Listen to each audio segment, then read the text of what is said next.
Hello everyone, आज हम लोग चालू करने जा रहे हैं क्लास 12 चैप्टर 7 इंटीग्रल। ठीक है, इसमें सबसे पहले हम लोग इंटीग्रेशन में समझ लेते हैं। इंटीग्रेशन होता है कि जैसे छोटे छोटे आपने काफी सारे पीसेस लिए। ठीक है, मान लीजिए आपने एक छोटा सा टुकड़ा ये ले लिया, फिर उसके बाद एक छोटा सा टुकड़ा और ले लिया। ठीक है, और भी इसी तरह छोटे छोटे आपने टुकड़े लिए और सभी को आपने क्या किया, इंटीग्रेट कर दिया। तो मिला करके जो भी बनता है, एरिया वगैरह आता है, तो उसी को हम लोग क्या बोलते हैं, इंटीग्रल बोलते हैं। ठीक है, तो इसमें हम लोग सबसे पहले इस चैप्टर की शुरुआत में हम लोग सबसे पहले एक इनके फॉर्मूले देख लेते हैं इंटीग्रेशन में। उसके पहले कुछ बेसिक चीजें और समझ लेते हैं। इंटीग्रेशन का साइन क्या होता है, इससे बनता है, इसको आई इक्वल लिखा जाता है। ठीक है, ये सिंबल होता है इंटीग्रल्स का। ठीक है, ये हो गया। और यहाँ पे हम लोग क्या लिखते हैं, dx, और यहाँ पे कोई ना कोई फंक्शन आएगा। ठीक है, तो अगर पूरा लिखे तो हम लोग कैसे लिखेंगे, यानी आई इक्वल आ जाएगा आपका। ये आपको एक ये तो नॉर्मल सा होगा कि यहाँ पे आपका बनाता है, इधर देखिए फंक्शन के लिए हम लोग बता रहे हैं। आई इक्वल हम लोग क्या लिखे, ये इंटीग्रल का साइन बनाएंगे। ठीक है, और एफ ऑफ एक्स लिख देंगे और यहाँ पे dx, इसको हम लोग क्या बोलते हैं, इंटीग्रल। अच्छा, ये इंटीग्रेशन जो होता है उसी को हम लोग क्या बोलते हैं, एंटी डेरिवेटिव बोलते हैं इनको हम लोग। और क्या बोलते हैं, एंटी डेरिवेटिव्स। ठीक, तो अगर यानी आपने डिफरेंशिएशन पढ़ा होगा तो उसको उल्टा कर देते हैं तो हमारा क्या हो जाता है, वो इंटीग्रेशन बन जाता है। जैसे कि अगर हम लोग फॉर एग्जांपल अगर हम लोग सपोज करें, ठीक है, जैसे कि आपको अगर हम लोग कहीं दे देते हैं, जैसे कि ये हमने ले लिया कहीं पे, एक हमने लिया function F of x equal sine x. ठीक है, ये आपको साइन एक्स दिया गया, इसका हम लोग डिफरेंशिएशन करते हैं तो क्या आता है, डिफरेंशिएशन ऑफ साइन एक्स। ठीक है, यहां हम लोग करते हैं तो वो क्या आता था, हमारा cos x आता था। ठीक, तो उसी तरह का हम लोग इसका अब इसका उल्टा कर दे, यानी कि ये जो आपको लिखा है इसका अगर इंटीग्रेशन करें तो वापस फिर से फंक्शन मिल जाएगा, साइन एक्स मिल जाएगा। तो यहाँ पे अगर हम लोग इंटीग्रेशन करें cos x dx, ठीक है, तो वो हमें क्या मिल जाएगा, तो उसका इंटीग्रेशन मिलेगा हमें साइन एक्स। ठीक, यानी उल्टा होता चला जाता है। अब इसके लिए हम लोग ये कैसे आए कैसे नहीं आए, तो इसके लिए हम सब लोग सबसे पहले हम लोग क्या देखते हैं, कुछ फॉर्मूले हैं जिनको हम लोग सबसे पहले देख लेते हैं। ठीक, तो फॉर्मूले में सबसे पहला फॉर्मूला हमारा पास यहाँ पे क्या है, अगर आपको जब हम लोग फॉर्मूले लेंगे तो वहां पे हम लोग सबसे पहले लेते हैं इंटीग्रेशन, हम लोग लेते हैं एक्स की पावर एन का। ठीक, एक्स की पावर एन का इंटीग्रेशन जो होता है वो होता है आपका एक्स की power n plus one upon n plus one plus c. अच्छा, ये सी क्यों आता है ये अभी हम जान लेते हैं। ठीक, जैसे कि समझिएगा, जैसे यहाँ पे हम लोग कहीं पे लिख लेते हैं, अभी पूरी डिटेल से हम बताएंगे कैसे आ रहा है। ठीक है, यहाँ पे अभी एक खाली अभी एक अपने समझने के लिए, ठीक है, जैसे यहाँ पे हमारा लिखा है तो cos x, तो हम यहाँ पे इंटीग्रेशन कर रहे हैं cos x का। ठीक, ये तो इसका क्या आता है, sin x आता है। ठीक, अगर हम लोग करते हैं integration cos x plus one, ठीक, और इसका dx, तब भी हमारा इंटीग्रेशन क्या आता है, हमारा साइन एक्स। तो इसीलिए हम लोग लास्ट में इनमें सभी में क्या लिखते हैं, प्लस का सी लिख देते हैं, क्यों, दोनों का आपका सेम ही तो आ रहा है ना। तो ये जो कांस्टेंट वन छूट जा रहा है, तो इसको फुलफिल करने के लिए हम लोग यहाँ पे क्या लिख देते हैं, सी लिख देते हैं। ठीक है, ध्यान रखिए यही चीज नहीं है, यहाँ पे इंटीग्रेशन करने पे वो जो कांस्टेंट आपका रह जाता है तो उसके लिए हम लोग क्या लिख देते हैं, सी लिख देते हैं। उसी तरह यहाँ पे हम लोग पहला फॉर्मूला हमारा क्या होता है, एक्स पावर एन का क्या होता है, x power n plus one upon n plus one plus c. इसके बाद दूसरा फॉर्मूला अगर हम लोग देखें तो फॉर्मूला नंबर सेकंड हमारा, हम लोग अगर कहीं पे इंटीग्रेशन करेंगे वन डीएक्स का, ठीक है, या इस तरह का मिल जाएगा, या ठीक है, और ये इस तरह का मिल जाएगा, तो दोनों ही केस में इसका जो आंसर आएगा वो हमारा क्या आ जाएगा, एक्स प्लस सी। ध्यान रखिए सभी में आपको लास्ट में सी लिखना ही है। ठीक, फिर इसके बाद हम तीसरा फॉर्मूला हम लोग देखते हैं, तो इंटीग्रेशन cos x dx, ठीक है, तो वो हमारा क्या होता है, sin x प्लस सी। ठीक, इसी तरह चौथा फॉर्मूला अगर हम लोग देखते हैं तो integration sin x dx, sin x का क्या होता है, माइनस का cos x प्लस सी। अगला देखते हैं, तो अगला फॉर्मूला हमारे पास है sec square x dx। Sec square क्या होता है आपका, tan x प्लस सी। सभी को उल्टा होता चला जाता है बस। ठीक है, माइनस वाले में इधर उधर होता है बस, इसके अलावा नहीं। छठवां फॉर्मूला हम लोग देखते हैं, तो छठवां फॉर्मूला हमारा है cosec स्क्वायर x dx। ठीक, cosec स्क्वायर का क्या होता है, अगर आपको याद हो तो ये कॉट का होता है डिफरेंशिएशन, तो यहाँ पे आपका क्या है, माइनस का cot x प्लस सी। इसके बाद हम लोग देखते हैं sec x into tan x, integration sec x into tan x dx।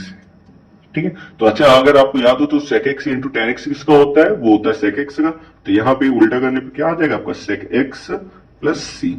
ठीक, फॉर्मूला नंबर 8 देखते हैं हम लोग, sec x के बाद हम लोग sec x into tan x हो गया। अब इसके बाद आपका एक और है cosec x into cot X, ठीक, dx। इसका क्या हो जाए, इसका होता है माइनस का कॉसेक एक्स प्लस सी। इसके बाद 9 नंबर जो हमारा फॉर्मूला है, ये आपने जैसे साइन इनवर्स एक्स वगैरह के पढ़े हैं ना, तो वो वाले, तो 1/√1 माइनस एक्स स्क्वायर dx, ठीक। इसका फॉर्मूला हमारा क्या होता है, तो इसका फॉर्मूला होता है साइन इनवर्स एक्स। बात समझ में आती है, ठीक। ध्यान रखिएगा प्लस सी सभी में लिखना है। इसके बाद हाँ, इसको यहाँ पे इस तरह भी लिखा मिल सकता है, यही चीज आपको सेम इस तरह भी लिखी मिल सकती है, अंडर रूट के अंदर यहां से dx upon √1 minus x square, इस तरह भी लिखा मिल सकता है आपको। तो यानी मतलब क्या, जो ये dx इसका 1 में मल्टीप्लाई करके इसको लिख दिया बस ऐसे ही, ठीक है। तो आपको उसको चिंता करने की कोई जरूरत नहीं। अगला फॉर्मूला हम लोग फॉर्मूला नंबर 10 देखते हैं, तो वो हमारा क्या होता है, फॉर्मूला नंबर 10 पे अगर हम लोग बात करें तो वो हो जाएगा 1/1 प्लस एक्स स्क्वायर। अगर याद हो तो ये बताइए किसका होता है, तो ये tan इनवर्स एक्स का होता है। अच्छा, यहाँ पे dx भी होगा, ठीक है। तो यहां से आ जाएगा आपका tan inverse x plus c. इसके बाद हम लोग अगला फॉर्मूला देख लेते हैं, ठीक। अगला फॉर्मूला अगर हम लोग देखते हैं tan इनवर्स एक्स के बाद, यहां पे आपका इसी भी अगर हम लोग बात करें, जैसे कि अभी साइन इनवर्स एक्स के देखें, तो इसी को अगर हम लोग इस तरह लिखते हैं, इंटीग्रेशन 1/√1 माइनस एक्स स्क्वायर, ठीक है। और इसको हम लोग dx कर देते हैं, ठीक। तो उसको क्या हो जाएगा, माइनस का, अगर हम लोग माइनस लगा देते हैं तो माइनस का कॉस इनवर्स एक्स प्लस सी। हाँ, थोड़ा सा एक चीज समझ लीजिएगा, अगर हम लोग पॉजिटिव लिखेंगे तो पॉजिटिव हम लोग क्या लिखते हैं, साइन इनवर्स एक्स, और अगर हम लोग अंडर रूट के अंदर ही रखते हैं माइनस लगा के लिखेंगे तो हम लोग कॉस इनवर्स एक्स लिखेंगे। इतनी बात क्लियर होती है, ठीक है। और फिर अगला फॉर्मूला हम लोग tan इनवर्स का देख लिया। अब tan के अलावा अगर कॉट में अगर आपको लिखना है उसी फॉर्मूले को, तो यहाँ पे हम लोग क्या लिखते हैं, 1/1 प्लस एक्स स्क्वायर, ठीक है, dx। अगर हम लोग माइनस लगा के लिखेंगे तो ये कॉट में बन जाएगा, तो ये माइनस का कॉट इनवर्स एक्स प्लस सी, ठीक। सारे फॉर्मूला आप चाहे तो साइन और कॉस वाले एक साथ भी लिख सकते हैं, हमने tan और कॉट का अलग अलग कर दी। अगर आप देखना चाहें तो मैं दिखा रहा हूं, ठीक है। ये आपका फॉर्मूला हो गया, ठीक। ये आपका साइन इनवर्स एक्स, देखिए √1 माइनस एक्स स्क्वायर होगा तो साइन इनवर्स एक्स, और अगर इसी को हम लोग क्या लगा देते हैं, माइनस लगा देते हैं, ठीक है। ये अगर हम लोग माइनस लगा देते हैं तो ये किस में लिखा जाएगा, कॉस में लिखा जाएगा। जैसे वहां पे आपने पढ़ा है माइनस यहाँ पे होता है, ठीक है, -1/√1 माइनस एक्स स्क्वायर, वो किसका होता है, तो कॉस इनवर्स एक्स। तो बस माइनस इधर आ जाएगा तो कॉस में आ जाएगा, ठीक है। आई थिंक समझ में आ गया होगा। अब इसके बाद अगला हम लोग फॉर्मूला देखते हैं, इंटीग्रेशन हम लोग देखते हैं 1/x√x² -1 dx, ठीक है। तो ये फॉर्मूला आपका किसका होता है, सेक इनवर्स एक्स प्लस सी, ठीक। फिर इसी में अगला देखते हैं, इंटीग्रेशन 1/x√x² -1 dx।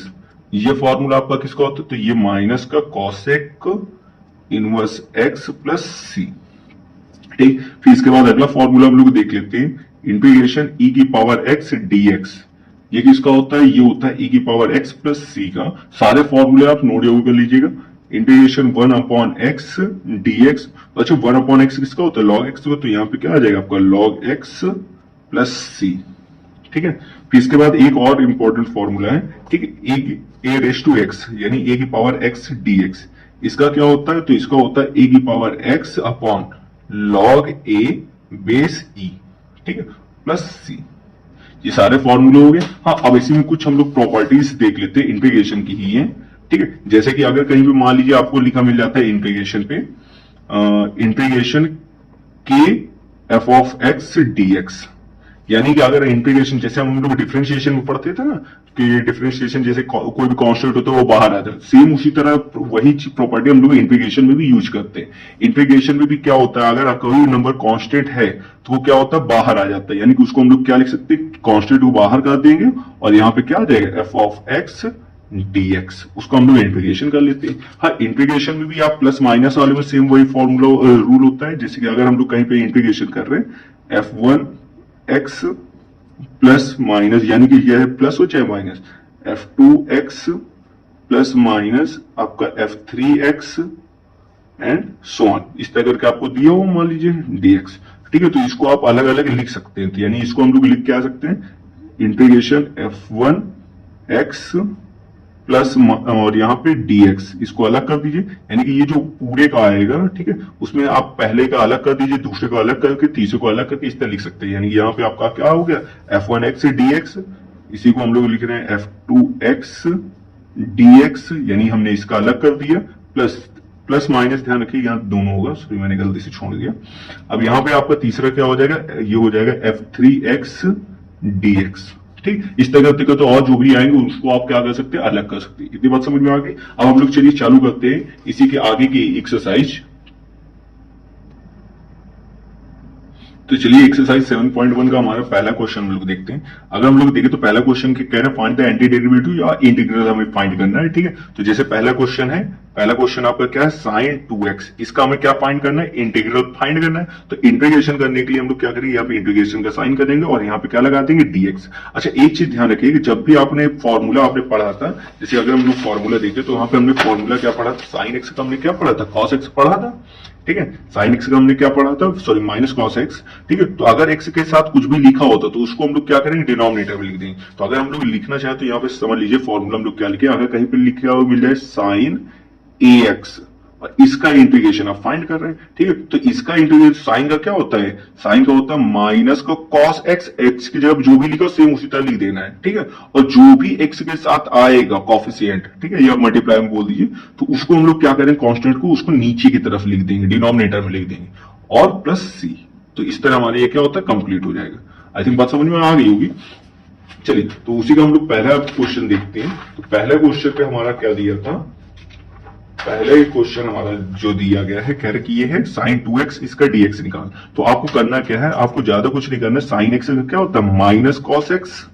ठीक है, साइन x का डिफरेंशिएशन क्या होता है, सॉरी इंटीग्रेशन क्या होता है आपका, cos x माइनस को cos x होता है। तो x की जगह पे जो भी है उसको लिख दीजिए। अब देखिए x के साथ मल्टीप्लाई में क्या है 2, तो इसको हम लोग कहां लिख देंगे, नीचे साइड, प्लस c। हाँ, इसी को आप दूसरे तरीके से कर सकते हैं। आप इसको क्या कर सकते हैं, 2x को t मान के, जैसे मैं बताया तो जैसे कि यहाँ पे है आपका साइन 2x dx। हमने तो साइन x का पढ़ा है, 2x को पढ़ा नहीं, तो आप क्या करिए, यहां से लेट कर लीजिए, लेट 2x इक्वल t। ठीक, तो अब इसका अगर डिफरेंशिएशन करते हैं तो यहां से 2 और यहां से क्या आ जाएगा, dx इक्वल में कितना आ जाएगा, dt आ जाएगा। अब जो आपका ये 2 dx और dt है, तो अगर हम लोग देखें dx निकालें तो dx इक्वल कितना आ जाएगा, 1/2 dt आ जाएगा। ठीक है, इधर डिवाइड होकर के। अब अगर यहाँ पे हम लोग देखें तो इंटीग्रेशन हमारा क्या लिखा था, इंटीग्रेशन साइन 2x से dx है। अच्छा देखिए, हमने क्योंकि हमने मान रखा है, मान करके हमने लेट करके इसको क्या किया, चेंज किया। तो अब अगर यहां से हम करते हैं तो यहां से हमारे जो फंक्शन चेंज होकर आएगा वो कितना, ध्यान रखिए सभी को i इक्वल ही माना जाता है। ठीक है, तो i इक्वल हमारा साइन 2x है, तो 2x को हमने क्या माना है, t। तो यहाँ पे ये क्या हो जाएगा, साइन t, और dx इक्वल कितना है, 1/2 dt। तो 1/2 और dt तो ये हो गया, और 1/2 आपका क्या हो जाएगा, बाहर की तरफ आ जाएगा। ठीक है, आई थिंक बात समझ में आ गई होगी। चलिए अब इसको अगर यहां से करते हैं तो साइन टी का क्या होता है, जैसे cos x का होता है उसी तरह साइन x का इंटीग्रेशन होता है। साइन x का क्या होता है, माइनस का cos x, तो यहाँ पे आपका क्या हो जाए, माइनस 1/2, ये बाहर वाला कांस्टेंट तो उसी तरह आएगा, और साइन x का क्या होता है आपका, माइनस का cos x। तो x की जगह क्या है यार, t है, तो साइन t का क्या हो जाए, माइनस cos t। ठीक है, प्लस c। अब यहां से क्या करेंगे, t की वैल्यू रख देंगे, तो यहां से कितना आ जाए, माइनस का 1/2। अब t की जगह पे कितना लिखे हमने, क्योंकि 2x मान रखा है, तो हम लोग t की जगह 2x लिख देंगे। तो यहां से माइनस का 1/2 cos 2x प्लस c। ठीक, देखिए सेम वही आया, यहाँ पे हमने क्या किया, 1 का मल्टीप्लाई हो गया, यहाँ पे अगर 1 का मल्टीप्लाई करेंगे तो कितना आ जाए, cos 2x upon 2 plus c। ठीक, तो यहाँ पे हमने बता दी, लेकिन आपको कुछ नहीं करना है। जो भी क्वेश्चन, जैसे इसी में क्वेश्चन है 3 लिखा है, ठीक है, तो आपको क्या करना है, इसमें आपको जो भी 3 वगैरह लिखा होगा x के साथ, उसको आपको डिवाइड में लिख देना है। ठीक है, डिनोमिनेटर में लिख देना। चलिए क्वेश्चन नंबर सेकंड देखते हैं। तो क्वेश्चन नंबर सेकंड है इंटीग्रेशन cos 3x dx। अब इसका अगर इंटीग्रेशन करते हैं तो इंटीग्रेशन cos x से क्या होता है, sin x होता है। तो अब यहां से अगर करेंगे तो cos x से क्या हो जाएगा, sin x। ठीक, और x की जगह पर कितना लिखा था, 3x, तो हम लोग पूरा लिख देंगे 3x। और हमने बताया जो भी आपका लिखा होता है x के साथ मल्टीप्लाई हो, तो उसको हम लोग कहां लिख देते हैं, नीचे 3 और प्लस c। तो ये हो गया। इसके बाद अगला क्वेश्चन हमारा देखिए, तो क्वेश्चन नंबर थर्ड है आपका इंटीग्रेशन e की पावर 2x dx। ठीक है, अब देखो e की पावर x का इंटीग्रेशन क्या होता है, e की पावर x होता है। अब यहाँ पे क्या लिखा है, e की पावर 2x, तो x की जगह पे हम लोग 2x ही अभी मान के चले, और 2 जो है ये कहाँ आ जाएगा नीचे साइड, तो e की पावर x क्या होता है, e की पावर x, x की जगह है 2x तो हम लिख देंगे 2x। ठीक है, अब देखिए x के साथ जो भी मल्टीप्लाई में होता है यहाँ पे क्वेश्चन पे, उसको हम लोग कहाँ लिख देते हैं, डिनोमिनेटर में, तो ये हो जाएगा 2 प्लस c। ठीक, चलिए चौथा हम लोग क्वेश्चन देखते हैं। चौथा क्वेश्चन हमारा क्या है, ax प्लस b का होल स्क्वायर। ठीक है, इंटीग्रेशन ax प्लस b का होल स्क्वायर dx। अगर इसको करते हैं तो यहाँ पे देखिए, चाहे तो आप इसी तरह लेट करके जो हमने अभी लेट करने वाला मेथड बताया उस तरह लिख लीजिए, या सीधा सीधा इसको हम लोग किससे करेंगे, किस फॉर्मूले से करें, x की पावर n से। x की पावर n का भी हमने फॉर्मूला बताया था कि इंटीग्रेशन x की पावर n dx, इसका क्या होता है, इसका फॉर्मूला जो होता है वो होता है x की पावर n प्लस 1 अपॉन में कितना होता है n प्लस 1। हम चाहे तो सेम फॉर्मूले का यूज कर सकते हैं, या मान करके करना चाहें तो भी कर देंगे, दोनों से सेम आंसर आएगा। तो इससे बढ़िया हम लोग क्या करते हैं, डायरेक्ट ही कर लेते हैं। ठीक, अब यहाँ पे जैसे करेंगे तो यहाँ पे देखो इस पूरे को हम लोग क्या मानेंगे x, और उसकी पावर ये क्या है n, n का मतलब यहाँ पे इस पावर कितनी है 2, तो हमारा क्या होता है, पावर हमेशा एक बढ़ जाती है। ठीक है, तो यहां से अगर करेंगे तो x की पावर n, तो यहाँ x की जगह पे x की पूरी वैल्यू लिख दो, यानी कि ax प्लस b। अब उसकी पावर जो भी लिखी हो उसमें क्या करते हो, जैसे यहाँ पे x की पावर n है तो यहाँ पे पावर कितनी हो जाए n प्लस 1, तो यहाँ से 2 प्लस 1 यानी कि 2 प्लस 1, और यही पावर जो होती है ये कहाँ आ जाती है, नीचे साइड, n प्लस 1 नीचे भी है तो यहाँ से 2 प्लस 1। आप चाहे डायरेक्ट कर सकते हैं, तो यहाँ से क्या आ जाएगा आपका ax प्लस b उस पूरे की पावर 3 अपॉन 3। एक चीज ध्यान रखिए, हमने अभी क्या बताया था, जो भी x के साथ लिखा उसको डिनोमिनेटर में भी लिखना है। तो यहाँ पे ये आपका किस में a जो है x के साथ वाला ये नीचे आ जाएगा, और यहाँ पर भी ये यानी कि 3a ये। ठीक है, बात समझ में आ गई होगी। हमने क्या किया, x की पावर n का फॉर्मूला लगाया, यहाँ से x की पावर n प्लस 1 हो गया अपॉन में n प्लस 1। अब x के साथ जो भी लिखा हो तो उसको हम लोग डिनोमिनेटर में लिख देते, तो ये आ गया। इसके बाद आते हैं क्वेश्चन नंबर 5 पे। तो क्वेश्चन नंबर अगर 5 देखते तो वहां पे कितना है, तो ये है क्वेश्चन, साइन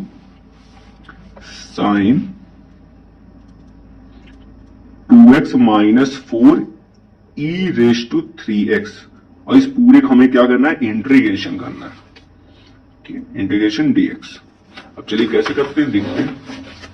यहां पे अगर हम लोग करेंगे, ठीक है, तो जब इंटीग्रेशन करेंगे तो यहां से हमारा क्या हो जाएगा, साइन एक्स का क्या होता है, तो साइन एक्स का अगर हम लोग करते हैं, इसको आप अलग अलग ब्रेक करके कर सकते हैं। अभी हमने तरीका बताया था तो उसी तरीके को यूज करके हम लोग अलग अलग करके भी कर सकते हैं। यानी कि इंटीग्रेशन अगर हम लोग करना चाहें तो इंटीग्रेशन साइन 2x dx अलग कर देते हैं। ठीक है, ये dx इसके साथ आ गया, और एक माइनस है तो माइनस कर दिए इंटीग्रेशन। अब देखिए 4 तो कांस्टेंट है, ये आ जाएगा बाहर, e की पावर 3x, इसको हम लोग इसी तरह लिख देते हैं, और ये हो गया आपका dx। ठीक है, अब यहाँ पे देखिए इसको अगर हम लोग सॉल्व करें तो यहाँ पे साइन एक्स का क्या होता है, माइनस कॉस एक्स, तो यहाँ से कितना आ जाएगा, माइनस का कॉस 2x। अच्छा, अब एक चीज समझिएगा, यहाँ पे आपका जो भी एक्स के साथ अभी हमने क्या बताया, जो भी मल्टीप्लाई वगैरह कोएफिशिएंट वगैरह है उसको हम लोग कहाँ कर देंगे, डिवाइड कर देंगे, तो यहाँ से अपॉन में कितना आ जाएगा, 2 आ जाएगा। अब प्लस का जो c आता है उसकी जगह आप ध्यान रखिएगा, उसको पूरे को जितने भी कांस्टेंट होते हैं एक चीज अच्छे से याद रखिएगा, आपके जो भी कांस्टेंट वगैरह होते हैं, जैसे आपने पहला वाला सॉल्व किया, आपका एक कांस्टेंट आ गया c1 मान लीजिए, दूसरा फिर एक सॉल्व किया, फिर आ गया c2, फिर एक तीसरा सॉल्व किया, ये आ गया c3। ध्यान रखिए जितने भी कांस्टेंट होते हैं उन सभी को ऐड करने पर भी कांस्टेंट ही आता है। ठीक है, तो इसलिए हम लोग यहाँ पे अब एक बार भी नहीं लिखेंगे, सबसे लास्ट में सीधा क्या लिख देंगे, प्लस का c, क्योंकि एक ही क्वेश्चन का है। ठीक है, तो हम लोग c1 c2 c3 इस तरह लिख करके पूरे को हम पहले सॉल्व कर लेते हैं, और बाद में हम सीधा सीधा क्या लिख देंगे इस पे c।